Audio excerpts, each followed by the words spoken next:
ಓಂ ಶ್ರೀ ಮಂಜುನಾಥಾಯ ನಮಃ. ಈ ವೇದಿಕೆಯಲ್ಲಿರುವ ಹಿರಿಯರಾದ ಡಾಕ್ಟರ್ ಎಸ್.ಎಲ್. ಭೈರಪ್ಪನವರೇ, ಶ್ರೀ ಬಸವರಾಜ ಬೊಮ್ಮಾಯಿ ಅವರೇ, ತೇಜಸ್ವಿ ಸೂರ್ಯ ಅವರೇ ಮತ್ತು ವಿಶ್ವೇಶ್ವರ ಭಟ್ರೆ ಮತ್ತೆಲ್ಲ ಇಲ್ಲಿ ವೇದಿಕೆಯಲ್ಲಿರುವ ಗಣ್ಯರೇ, ಮುಂದಿರುವಂಥ ಗಣ್ಯರೇ,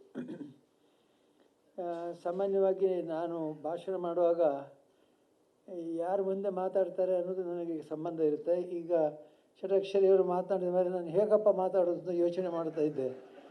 ಆದರೆ ನನ್ನ ಪುಣ್ಯಕ್ಕೆ ಅದರ ಮಧ್ಯೆ 2-3 ಭಾಷಣಗಳು ಇವರು ವಿಶ್ವೇಶ್ವರ ಭಟ್ರು ನೀವು ಕೂತ್ಕೊಳ್ಳಿ, ನಾನಿವತ್ತು ಊರಿಗೆ ಹೋಗೋಣ ಅಂತಿದ್ದೆ. ಬಹುಶಃ ಇನ್ಮೇಲೆ ಹೋಗೋದಿಲ್ವೋ ಏನೋ ಗೊತ್ತಿಲ್ಲ, ಯಾಕಂದರೆ 1:45 ಆಯ್ತು, ಇನ್ನೆಲ್ಲಿ ಹೋಗೋದು ಅಂದರೆ ಕಾರಲ್ಲಿ ಹೋಗೋದು ಅಂತ ಅವರು ಹೇಳಿದರು. ನೀವು ಕೂತ್ಕೊಳ್ಳಿ ಕಾರ್ ಮತ್ತೆ ಹೋಗಿ ಅಂತಂದರೆ ಗಡಿಬಿಡಿ ಬೇಡ, ಎರಡೂ ಕಾರ್ಯಕ್ರಮ, ಈ ಕಡೆ ಪ್ರಯಾಣವೂ ಹೌದು, ಈ ಕಡೆಯಿಂದ ಭಾಗವಹಿಸೋದು ಹೌದು ಬೇಡ ಅಂತ. ಅದಕ್ಕಾಗಿ ನಾನೀಗ ಅವರನ್ನು ನನಗೆ ಭಾಷಣ ಮಾಡಿದರೆ ನಮ್ಮ ಸದಸ್ಯರು ಭಾಳ ಒಳ್ಳೆ ಮಾತಾಡ್ತಾರೆ ಅಂತ ಕೇಳಿದ್ದೆ ನಾನು. ಇವತ್ತು ಅವರ ಮಾತು ಕೇಳಿ ತುಂಬ ಸಂತೋಷ ಆಯಿತು ಮತ್ತು ಅವರ ಮಾತುಗಳಿಂದ ನಾನು ತುಂಬ ಸಂತೋಷಗೊಂಡಿದ್ದೇನೆ. ಶ್ರೀ ವಿಶ್ವೇಶ್ವರ ಭಟ್ರ ಪುಸ್ತಕ ಬಿಡುಗಡೆ ಮಾಡೋ ಸಮಾರಂಭದಲ್ಲಿ ನನ್ನ ಪುಸ್ತಕ ಕೈಗೆ ಸಿಗದ ನೆನೆಸಿದ್ದು ಇದು ಇಂಗ್ಲೀಷ್ ಪುಸ್ತಕ ಅಂತ. ಅದರಲ್ಲಿ ವಿದೇಶ ಕಾಲ ಅನ್ನೋ ನನ್ನ ಪುಸ್ತಕ ನನ್ನ ಕೈಗೆ ಬಂತು. ಅದು ಬಿಡುಗಡೆಗೆ ನನ್ನ ಪುಣ್ಯ. ನನಗೆ ಆ ಪುಸ್ತಕ ಬೇರೆ ಸಿಕ್ಕಿದ್ದು, ಇದು ಖಂಡಿತವಾಗಿ ನಾನು ಓದ್ತೇನೆ.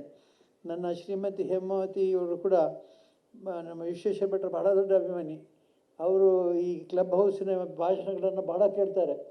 ಕೇಳಿ ಪ್ರತಿ ಸಲನೂ ಕೂಡ ನನಗೆ ಹೇಳ್ತಾರೆ, ಇದು ಭಾಷಣ ಕೇಳಬೇಕು ನೀವು, ಭಾಳ ಚೆನ್ನಾಗಿದೆ ಅಂತ ಹೇಳ್ತಾರೆ. ನಾನು ಯಾವಾಗಲೂ ಹೇಳ್ತಾ ಇರ್ತೇನೆ, ಪತ್ರಿಕೆ ಅಂದರೆ ಹೇಗಿರಬೇಕು ಅಂತ.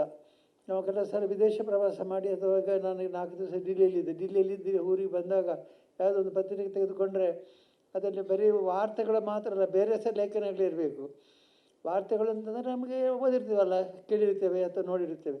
ಇದೊಂದು ಟಿ ವಿ ಬಂದ ಮೇಲೆ ಮೊದಲೇ ನಮಗೆ ಗೊತ್ತಿರುತ್ತೆ, ಹಿಂದಿನ ದಿವಸನೇ ಗೊತ್ತಿರುತ್ತೆ ವಿಷಯ. ಆದರೆ ಯಾವುದಾದ್ರೂ ಒಂದು ಪತ್ರಿಕೆ, ಹಳೆಯ ಪತ್ರಿಕೆಯನ್ನೇ ತೆಗೆದು ಓದುವುದಾದರೆ ಅಥವಾ ಹಿಂದಿನ ವರ್ಷದ 1 ವರ್ಷದ ಮೇಲೆ ಓದೋದ್ರ ಅದು ಕೂಡ ವಿಶ್ವವಾಣಿ ಅಂತ ನಾನು ಧೈರ್ಯವಾಗಿ ಹೇಳಬಲ್ಲೆ. ನಮ್ಮ ವಿಶ್ವೇಶ್ವರ ಭಟ್ರು ಬರೆದಂಥ ಲೇಖನಗಳು ಮತ್ತು ಅವರ ಪ್ರವಾಸದ ಲೇಖನಗಳು, ನಾನು ಒಂದು ಸಲ ಕೇಳಿದ್ದಾರೆ, ನೀವು ಹೇಗೆ ಪ್ರವಾಸದ ಲೇಖನ ಬರೀತೀರಿ?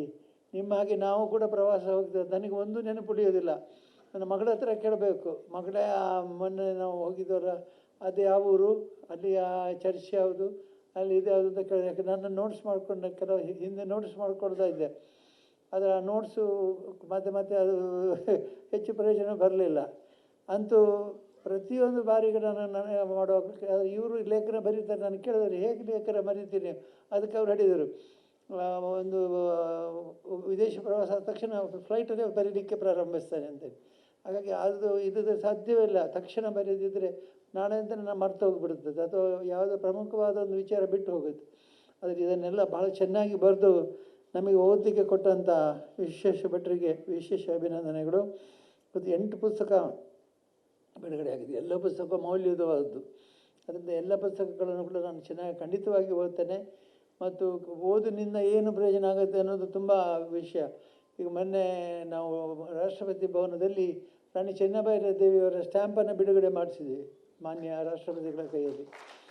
ಆದರೆ ನಾನು ಕೊರೋನಾ ಸಮಯದಲ್ಲಿ ಧರ್ಮಸ್ಥಳದಲ್ಲಿ ಇದ್ದೆ. ನನಗೇನಕ್ಕೆ ಹೊರಗೋಗ್ಲಿಕ್ಕೆ ಗೊತ್ತಿಲ್ಲ, ಸಭಾ ಕಾರ್ಯಕ್ರಮಗಳಿಲ್ಲ, ಮನೆಯಲ್ಲಿದ್ದೆ. ಆವಾಗ ಚೆನ್ನಬೈರ ದೇವಿ ಪುಸ್ತಕ ಗಜಾನನ ಶರ್ಮ ಅವರು ಬರೆದಂಥ ಪುಸ್ತಕ ಓದಿ ಅವರಿಗೊಂದು ಸ್ಮಾರಕ ಮಾಡಬೇಕು ಅಂತ ಒಂದು ಡಿಸೈನ್ ಮಾಡಿಸಿಟ್ಟಿದ್ದೇನೆ. ಆದರೆ ಸರ್ಕಾರದ ನನಗೆ 2 ಎಕರೆ ಜಾಗ ಸಿಗಲಿಲ್ಲ.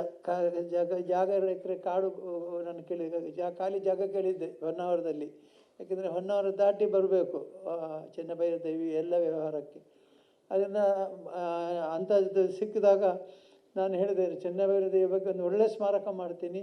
ಆ ಸ್ಮಾರಕದಲ್ಲಿ ಕೃಷಿ ಇರುತ್ತೆ, ಯುದ್ಧ ಅವಳು ಕಾಳು ಮೆಣಸಿನ ರಾಣಿ ಅಂತ ಕರಿತಾ ಇದ್ದಾರೆ ಅವಳನ್ನ, ಕ್ವೀನ್ ಅಂತ, ಕ್ವೀನ್ ಆಫ್ ಪೆಪ್ಪರ್ ಕ್ವೀನ್ ಅಂತ ಅವಳನ್ನ ಕರಿತಾಯಿದ್ರು.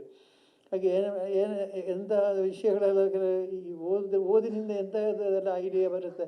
ಗಜಾನನ ಶರ್ಮ ಅವರು ಕೇಳಿದರೆ ಹಾಗೆ ಸರಿ ಸರ್ ನಿಮಗೆ ಐಡಿಯಾ ಬರ್ತಿದ್ದು? ನಾನು ಹೇಳ್ತೇನೆ, ನಿಮ್ಮ ಪುಸ್ತಕ ಓದಿ ನನಗೆ ಯೋಚನೆ ಬಂತು ಅಂತೇಳಿ.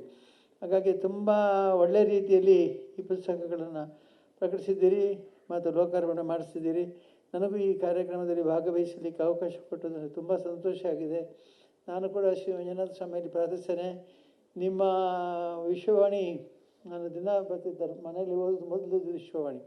ಯಾಕೆಂದರೆ ಆ ಪತ್ರಿಕೆಯಲ್ಲಿ ಅಂಥ ಸತ್ವ ಇದೆ, ಅನೇಕ ವಿಷಯಗಳಿರ್ತವೆ. ಮತ್ತು ಯಾವುದೇ ಒಂದು ವರದಿಯನ್ನು ಬೇರೆ ರೀತಿಯಲ್ಲಿ ಪ್ರೆಸೆಂಟೇಷನ್, ಯಾಕಂದರೆ ಈಗ ಮಾಡರ್ನ್ ಜನ್ರೇಷನ್, ಈಗ ಆಧುನಿಕ ಜಗತ್ತಿನಲ್ಲಿ ಆಧುನಿಕ ಯುವಕರು ಮತ್ತೆಲ್ಲ ಬಂದಾಗ ಭಿನ್ನವಾಗಿ ದೃಷ್ಟಿಯಲ್ಲಿ ನೋಡ್ತಾರೆ, ಎಲ್ಲ ವಿಷಯವನ್ನು ಭಿನ್ನವಾಗಿ ನೋಡ್ತಾರೆ. ಹಾಗಾಗಿ ಭಿನ್ನವಾಗಿ ಬರುವಂಥ ವಿಷಯಗಳನ್ನು ನಾವು ಬರೀತಾ ಇದ್ದಂಥ ಶ್ರೀ ವಿಶ್ವೇಶ್ವರ ಭಟ್ರಿಗೆ ವಿಶೇಷವಾದ ಅಭಿನಂದನೆಯನ್ನು ಸಲ್ಲಿಸ್ತೇನೆ. ಮತ್ತು ಈ ಸಂದರ್ಭದಲ್ಲಿ ಎಲ್ಲರಿಗೂ ಶುಭಾಶಯಗಳನ್ನು ಹೇಳ್ತಾ, ನಾನು ಹೆಚ್ಚು ವಿಳಂಬ ಮಾಡದೆ ನಿಮ್ಮೆಲ್ಲರಿಗೂ ಸಂತೋಷವಾಗಲಿ, ದೇವರ ಅನುಗ್ರಹ ಇರಲಿ ಅಂತ ಪ್ರಾರ್ಥಿಸಿ. ಓಂ ಶ್ರೀ ಮಂಜುನಾಥಾಯ ನಮಃ. ಈ ವೇದಿಕೆಯಲ್ಲಿರುವ ಹಿರಿಯರಾದ ಡಾಕ್ಟರ್ ಎಸ್.ಎಲ್. ಭೈರಪ್ಪನವರೇ, ಶ್ರೀ ಬಸವರಾಜ ಬೊಮ್ಮಾಯಿ ಅವರೇ, ತೇಜಸ್ವಿ ಸೂರ್ಯ ಅವರೇ ಮತ್ತು ವಿಶ್ವೇಶ್ವರ ಭಟ್ರೆ ಮತ್ತೆಲ್ಲ ಇಲ್ಲಿ ವೇದಿಕೆಯಲ್ಲಿರುವ ಗಣ್ಯರೇ, ಮುಂದಿರುವಂಥ ಗಣ್ಯರೇ, ಸಾಮಾನ್ಯವಾಗಿ ನಾನು ಭಾಷಣ ಮಾಡುವಾಗ ಯಾರು ಮುಂದೆ ಮಾತಾಡ್ತಾರೆ ಅನ್ನೋದು ನನಗೆ ಸಂಬಂಧ ಇರುತ್ತೆ. ಈಗ ಷಡಕ್ಷರಿಯವರು ಮಾತನಾಡಿದ ಮೇಲೆ ನಾನು ಹೇಗಪ್ಪ ಮಾತಾಡೋದು ಅಂತ ಯೋಚನೆ ಮಾಡ್ತಾ ಇದ್ದೆ.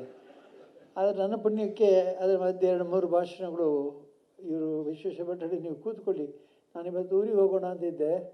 ಬಹುಶಃ ಇನ್ಮೇಲೆ ಹೋಗೋದಿಲ್ವೋ ಏನೋ ಗೊತ್ತಿಲ್ಲ, ಯಾಕಂದರೆ 1:45 ಆಯ್ತು, ಇನ್ನೆಲ್ಲಿ ಹೋಗೋದು, ಅಂದರೆ ಕಾರಲ್ಲಿ ಹೋಗೋದು ಅಂತ ಅವರು ಹೇಳಿದರು. ನೀವು ಕೂತ್ಕೊಳ್ಳಿ ಕಾರ್ ಮತ್ತೆ ಹೋಗಿ ಅಂತಂದರೆ ಗಡಿಬಿಡಿ ಬೇಡ, 2 ಕಾರ್ಯಕ್ರಮ, ಈ ಕಡೆ ಪ್ರಯಾಣವೂ ಹೌದು, ಈ ಕಡೆಯಿಂದ ಭಾಗವಹಿಸೋದು ಹೌದು ಬೇಡ ಅಂತ. ಅದಕ್ಕಾಗಿ ನಾನೀಗ ಅವರನ್ನು ನನಗೆ ಭಾಷಣ ಮಾಡಿದರೆ ನಮ್ಮ ಸದಸ್ಯರು ಭಾಳ ಒಳ್ಳೆ ಮಾತಾಡ್ತಾರೆ ಅಂತ ಕೇಳಿದ್ದೆ ನಾನು. ಇವತ್ತು ಅವರ ಮಾತು ಕೇಳಿ ತುಂಬ ಸಂತೋಷ ಆಯಿತು ಮತ್ತು ಅವರ ಮಾತುಗಳಿಂದ ನಾನು ತುಂಬ ಸಂತೋಷಗೊಂಡಿದ್ದೇನೆ. ಶ್ರೀ ವಿಶ್ವೇಶ್ವರ ಭಟ್ರ ಪುಸ್ತಕ ಬಿಡುಗಡೆ ಮಾಡೋ ಸಮಾರಂಭದಲ್ಲಿ ನನ್ನ ಪುಸ್ತಕ ಕೈಗೆ ಸಿಗದ ನೆನೆಸಿದ್ದು ಇದು ಇಂಗ್ಲೀಷ್ ಪುಸ್ತಕ ಅಂತ. ಅದರಲ್ಲಿ ವಿದೇಶ ಕಾಲ ಅನ್ನೋ ನನ್ನ ಪುಸ್ತಕ ನನ್ನ ಕೈಗೆ ಬಂತು, ಅದು ಬಿಡುಗಡೆಗೆ. ನನ್ನ ಪುಣ್ಯ, ನನಗೆ ಆ ಪುಸ್ತಕ ಬೇರೆ ಸಿಕ್ಕಿದ್ದು, ಇದು ಖಂಡಿತವಾಗಿ ನಾನು ಓದ್ತೇನೆ. ನನ್ನ ಶ್ರೀಮತಿ ಹೇಮಾವತಿ ಇವರು ಕೂಡ ನಮ್ಮ ವಿಶ್ವೇಶ್ವರ ಭಟ್ರ ಬಹಳ ದೊಡ್ಡ ಅಭಿಮಾನಿ. ಅವರು ಈ ಕ್ಲಬ್ ಹೌಸಿನ ಭಾಷಣಗಳನ್ನು ಭಾಳ ಕೇಳ್ತಾರೆ. ಕೇಳಿ ಪ್ರತಿ ಸಲನೂ ಕೂಡ ನನಗೆ ಹೇಳ್ತಾರೆ, ಇದು ಭಾಷಣ ಕೇಳಬೇಕು ನೀವು, ಭಾಳ ಚೆನ್ನಾಗಿದೆ ಅಂತ ಹೇಳ್ತಾರೆ. ನಾನು ಯಾವಾಗಲೂ ಹೇಳ್ತಾ ಇರ್ತೇನೆ, ಪತ್ರಿಕೆ ಅಂದರೆ ಹೇಗಿರಬೇಕು ಅಂತ. ನಾವು ಕೆಲವು ಸಲ ವಿದೇಶ ಪ್ರವಾಸ ಮಾಡಿ ಅಥವಾ ನಾನು 4 ದಿವಸ ಡಿಲ್ಲಿಯಲ್ಲಿದ್ದೆ ಊರಿಗೆ ಬಂದಾಗ ಯಾವುದೊಂದು ಪತ್ರಿಕೆ ತೆಗೆದುಕೊಂಡ್ರೆ ಅದರಲ್ಲಿ ಬರೀ ವಾರ್ತೆಗಳು ಮಾತ್ರ ಅಲ್ಲ, ಬೇರೆ ಸಹ ಲೇಖನಗಳಿರಬೇಕು. ವಾರ್ತೆಗಳು ಅಂತಂದರೆ ನಮಗೆ ಓದಿರ್ತೀವಲ್ಲ, ಕೇಳಿರ್ತೇವೆ ಅಥವಾ ನೋಡಿರ್ತೇವೆ. ಈಗಂತೂ ಟಿ ವಿ ಬಂದ ಮೇಲೆ ಮೊದಲೇ ನಮಗೆ ಗೊತ್ತಿರುತ್ತೆ, ಹಿಂದಿನ ದಿವಸನೇ ಗೊತ್ತಿರುತ್ತೆ ವಿಷಯ. ಆದರೆ ಯಾವುದಾದ್ರೂ ಒಂದು ಪತ್ರಿಕೆ, ಹಳೆಯ ಪತ್ರಿಕೆಯನ್ನೇ ತೆಗೆದು ಓದುವುದಾದರೆ ಅಥವಾ ಹಿಂದಿನ ವರ್ಷದ 1 ವರ್ಷದ ಮೇಲೆ ಓದೋದ್ರ ಅದು ಕೂಡ ವಿಶ್ವವಾಣಿ ಎಂದು ನಾನು ಧೈರ್ಯವಾಗಿ ಹೇಳಬಲ್ಲೆ. ನಮ್ಮ ವಿಶ್ವೇಶ್ವರ ಭಟ್ರು ಬರೆದಂಥ ಲೇಖನಗಳು ಮತ್ತು ಅವರ ಪ್ರವಾಸದ ಲೇಖನಗಳು, ನಾನು ಒಂದು ಸಲ ಕೇಳಿದ್ದಾರೆ, ನೀವು ಹೇಗೆ ಪ್ರವಾಸದ ಲೇಖನ ಬರೀತೀರಿ? ನಿಮ್ಮ ಹಾಗೆ ನಾವು ಕೂಡ ಪ್ರವಾಸ ಹೋಗ್ತೇವೆ. ನನಗೆ ಒಂದು ನೆನಪುಳಿಯೋದಿಲ್ಲ. ನನ್ನ ಮಗಳ ಹತ್ರ ಕೇಳಬೇಕು, ಮಗಳೇ ಮೊನ್ನೆ ನಾವು ಹೋಗಿದ್ದವರ ಅದು ಯಾವ ಊರು, ಅಲ್ಲಿ ಆ ಚರ್ಚ್ ಯಾವುದು, ಅಲ್ಲಿ ಇದು ಯಾವುದು ಅಂತ ಕೇಳಿದೆ. ಯಾಕೆ ನನ್ನ ನೋಟ್ಸ್ ಮಾಡಿಕೊಂಡು ಕೆಲವು ಹಿಂದೆ ನೋಟ್ಸ್ ಮಾಡ್ಕೊಳ್ತಾ ಇದ್ದೆ. ಆದರೆ ಆ ನೋಟ್ಸು ಮತ್ತೆ ಅದು ಹೆಚ್ಚು ಪ್ರಯೋಜನ ಬರಲಿಲ್ಲ. ಅಂತೂ ಪ್ರತಿಯೊಂದು ಬಾರಿಗೆ ನಾನು ಮಾಡುವಾಗ ಇವರು ಲೇಖನ ಬರೀತಾರೆ. ನಾನು ಕೇಳಿದರೆ ಹೇಗೆ ಲೇಖನ ಬರೀತೀನಿ? ಅದಕ್ಕೆ ಅವ್ರು ಹೇಳಿದರು, ಒಂದು ವಿದೇಶ ಪ್ರವಾಸ ಆದ ತಕ್ಷಣ ಫ್ಲೈಟಲ್ಲೇ ಬರೀಲಿಕ್ಕೆ ಪ್ರಾರಂಭಿಸ್ತಾನೆ ಅಂತೇಳಿ. ಹಾಗಾಗಿ ಇದು ಸಾಧ್ಯವಿಲ್ಲ. ತಕ್ಷಣ ಬರೆದಿದ್ದರೆ ನಾಳೆಯಿಂದ ನಾನು ಮರ್ತು ಹೋಗಿಬಿಡುತ್ತದೆ ಅಥವಾ ಯಾವುದೋ ಪ್ರಮುಖವಾದ ಒಂದು ವಿಚಾರ ಬಿಟ್ಟು ಹೋಗುತ್ತೆ. ಆದರೆ ಇದನ್ನೆಲ್ಲ ಭಾಳ ಚೆನ್ನಾಗಿ ಬರೆದು ನಮಗೆ ಓದಲಿಕ್ಕೆ ಕೊಟ್ಟಂಥ ವಿಶ್ವೇಶ್ವರ ಭಟ್ರಿಗೆ ವಿಶೇಷ ಅಭಿನಂದನೆಗಳು. ಮತ್ತು 8 ಪುಸ್ತಕ ಬಿಡುಗಡೆ ಆಗಿದೆ. ಎಲ್ಲ ಪುಸ್ತಕ ಮೌಲ್ಯಯುತವಾದದ್ದು. ಅದರಿಂದ ಎಲ್ಲ ಪುಸ್ತಕಗಳನ್ನು ಕೂಡ ನಾನು ಚೆನ್ನಾಗಿ ಖಂಡಿತವಾಗಿ ಓದ್ತೇನೆ. ಮತ್ತು ಓದಿನಿಂದ ಏನು ಪ್ರಯೋಜನ ಆಗುತ್ತೆ ಅನ್ನೋದು ತುಂಬ ವಿಷಯ. ಈಗ ಮೊನ್ನೆ ನಾವು ರಾಷ್ಟ್ರಪತಿ ಭವನದಲ್ಲಿ ರಾಣಿ ಚೆನ್ನಬೈರ ದೇವಿಯವರ ಸ್ಟ್ಯಾಂಪನ್ನು ಬಿಡುಗಡೆ ಮಾಡಿಸಿದ್ವಿ ಮಾನ್ಯ ರಾಷ್ಟ್ರಪತಿಗಳ ಕೈಯಲ್ಲಿ. ಆದರೆ ನಾನು ಕೊರೋನಾ ಸಮಯದಲ್ಲಿ ಧರ್ಮಸ್ಥಳದಲ್ಲಿ ಇದ್ದೆ. ನನಗೇನಕ್ಕೆ ಹೊರಗೋಗ್ಲಿಕ್ಕೆ ಗೊತ್ತಿಲ್ಲ, ಸಭಾ ಕಾರ್ಯಕ್ರಮಗಳಿಲ್ಲ, ಮನೆಯಲ್ಲಿದ್ದೆ. ಆವಾಗ ಚೆನ್ನಬೈರ ದೇವಿ ಪುಸ್ತಕ ಗಜಾನನ ಶರ್ಮ ಅವರು ಬರೆದಂಥ ಪುಸ್ತಕ ಓದಿ ಅವರಿಗೊಂದು ಸ್ಮಾರಕ ಮಾಡಬೇಕು ಅಂತ ಒಂದು ಡಿಸೈನ್ ಮಾಡಿಸಿಟ್ಟಿದ್ದೇನೆ. ಆದರೆ ಸರ್ಕಾರದ ನನಗೆ 2 ಎಕರೆ ಜಾಗ ಸಿಗಲಿಲ್ಲ. ಜಾಗ 2 ಎಕರೆ ಕಾಡು ನಾನು ಖಾಲಿ ಜಾಗ ಕೇಳಿದ್ದೆ ಹೊನ್ನಾವರದಲ್ಲಿ. ಯಾಕೆಂದರೆ ಹೊನ್ನಾವರ ದಾಟಿ ಬರಬೇಕು ಚೆನ್ನಬೈರ ದೇವಿ ಎಲ್ಲ ವ್ಯವಹಾರಕ್ಕೆ. ಅದರಿಂದ ಅಂಥದ್ದು ಸಿಕ್ಕಿದಾಗ ನಾನು ಹೇಳಿದೆ, ಚೆನ್ನಬೈರ ದೇವಿ ಬಗ್ಗೆ ಒಂದು ಒಳ್ಳೆಯ ಸ್ಮಾರಕ ಮಾಡ್ತೀನಿ. ಆ ಸ್ಮಾರಕದಲ್ಲಿ ಕೃಷಿ ಇರುತ್ತೆ, ಯುದ್ಧ ಅವಳು ಕಾಳು ಮೆಣಸಿನ ರಾಣಿ ಅಂತ ಕರಿತಾ ಇದ್ದಾರೆ. ಅವಳ ಕ್ವೀನ್ ಆಫ್ ಪೆಪ್ಪರ್ ಕ್ವೀನ್ ಅಂತ ಅವಳನ್ನು ಕರೀತಾ ಇದ್ರು. ಹಾಗೆ ಏನು ಎಂಥ ವಿಷಯಗಳೆಲ್ಲ ಈ ಓದಿನಿಂದ ಎಂಥದ್ದೆಲ್ಲ ಐಡಿಯಾ ಬರುತ್ತೆ. ಗಜಾನನ ಶರ್ಮ ಅವರು ಕೇಳಿದ್ರೆ ಹಾಗೆ ಸರ್ ನಿಮಗೆ ನೀವು ಐಡಿಯಾ ಬರ್ತಿದ್ದು? ನಾನು ಹೇಳ್ತೇನೆ, ನಿಮ್ಮ ಪುಸ್ತಕ ಓದಿ ನನಗೆ ಈ ಯೋಚನೆ ಬಂತು ಅಂತೇಳಿ. ಹಾಗಾಗಿ ತುಂಬ ಒಳ್ಳೆಯ ರೀತಿಯಲ್ಲಿ ಈ ಪುಸ್ತಕಗಳನ್ನು ಪ್ರಕಟಿಸಿದ್ದೀರಿ ಮತ್ತು ಲೋಕಾರ್ಪಣೆ ಮಾಡಿಸಿದ್ದೀರಿ.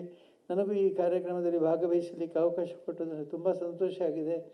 ನಾನು ಕೂಡ ಶ್ರೀ ಮಂಜುನಾಥ ಸ್ವಾಮಿಯಲ್ಲಿ ಪ್ರಾರ್ಥಿಸ್ತೇನೆ, ನಿಮ್ಮ ವಿಶ್ವವಾಣಿ ನಾನು ದಿನ ಬರ್ತಿದ್ದೆ ಮನೆಯಲ್ಲಿ ಓದೋದು ಮೊದಲು ವಿಶ್ವವಾಣಿ.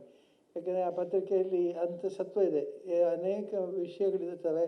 ಮತ್ತು ಯಾವುದೇ ಒಂದು ವರದಿಯನ್ನು ಬೇರೆ ರೀತಿಯಲ್ಲಿ ಪ್ರೆಸೆಂಟೇಷನ್, ಯಾಕಂದರೆ ಈಗ ಮಾಡರ್ನ್ ಜನ್ರೇಷನ್, ಈಗ ಆಧುನಿಕ ಜಗತ್ತಿನಲ್ಲಿ ಆಧುನಿಕ ಯುವಕರು ಮತ್ತೆಲ್ಲ ಬಂದಾಗ ಭಿನ್ನವಾಗಿ ದೃಷ್ಟಿಯಲ್ಲಿ ನೋಡ್ತಾರೆ, ಎಲ್ಲ ವಿಷಯವನ್ನು ಭಿನ್ನವಾಗಿ ನೋಡ್ತಾರೆ. ಹಾಗಾಗಿ ಭಿನ್ನವಾಗಿ ಬರುವಂಥ ವಿಷಯಗಳನ್ನು ಬರೀತಾ ಇದ್ದಂಥ ಶ್ರೀ ವಿಶ್ವೇಶ್ವರ ಭಟ್ರಿಗೆ ವಿಶೇಷವಾದ ಅಭಿನಂದನೆಯನ್ನು ಸಲ್ಲಿಸ್ತೇನೆ. ಮತ್ತು ಈ ಸಂದರ್ಭದಲ್ಲಿ ಎಲ್ಲರಿಗೂ ಶುಭಾಶಯಗಳನ್ನು ಹೇಳ್ತಾ, ನಾನು ಹೆಚ್ಚು ವಿಳಂಬ ಮಾಡದೆ ನಿಮ್ಮೆಲ್ಲರಿಗೂ ಸಂತೋಷವಾಗಲಿ, ದೇವರ ಅನುಗ್ರಹ ಇರಲಿ ಅಂತ ಪ್ರಾರ್ಥಿಸ್ತೇನೆ.